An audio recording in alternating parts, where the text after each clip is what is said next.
Hey Kuzan, we have just received some breaking news. The escaped convict has been apprehended. He broke out of his jail cell sometime this morning. How he managed to hop over that towering wall is still unknown. It is suspected that he had some help from someone very, very tall. He was witnessed leaving a Dunkin' Donuts and was arrested by the police officers who just happened to be right outside that store.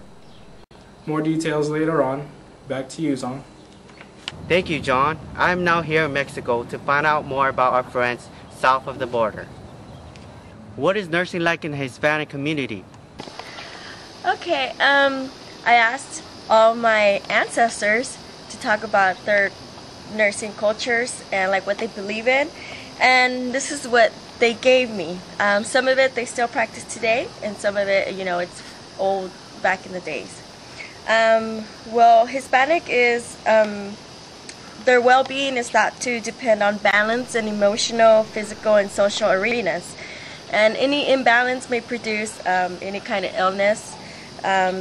Some attribute the physical illness to los nervios, which means like your nerves are all messed up. And they believe that an illness could come from that. So they tend to stay away from strong emotional states such as being really sad or outraged and stuff like that. So they shy away from that stuff. Hispanic American culture also perceive health as a gift from God. And health can be rewarded for good behavior, and illness can sometimes be a punishment for wrongdoing. So I suggest we all behave, okay?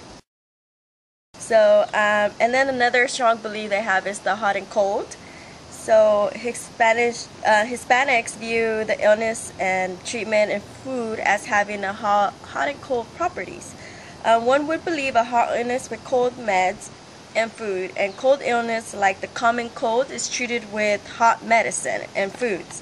So if you have the common cold and you go visit the doctor, they're going to tell you to drink lots of fluids, but your mom's going to tell you don't, because that's a cold, it's a common cold, so it comes from the cold, so you're supposed to take hot teas and stuff like that.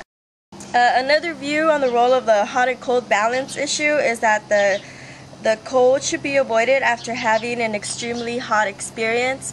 So if you're ironing, for a couple of minutes or so, you're supposed to avoid cold air because that could cause illness. So don't, iron and then go outside in the cold. That's bad for you, so they say.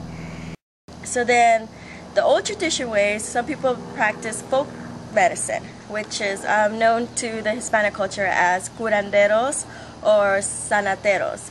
Curanderos are natural healers who use herbs and plants to heal illness. And the santeros, on the other hand, use the power of the saints to heal, aid, and console individuals by the power of praying.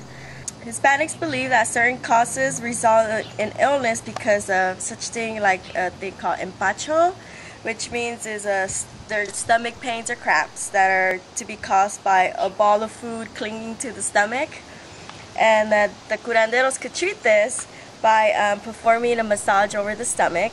And sometimes that's not the best ideal thing to do if it's like appendicitis. So, sometimes it works, sometimes it doesn't, but people still believe in curanderos.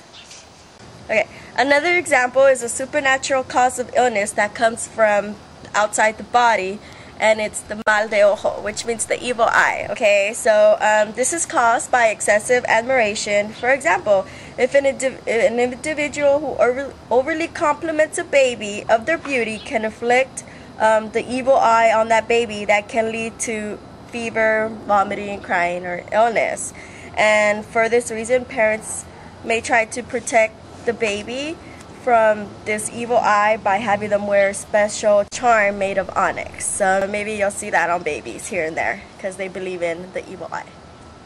So you heard it yourself. Nursing is quite a diverse profession. There is more to it outside of what we have been taught. This is Zong Lee reporting. Back to the studio. That last person looked oddly familiar. Anyways, this is our news for today. This is Cecilia Gonzalez. And Jonia Bautista. And have yourselves a good day. News out.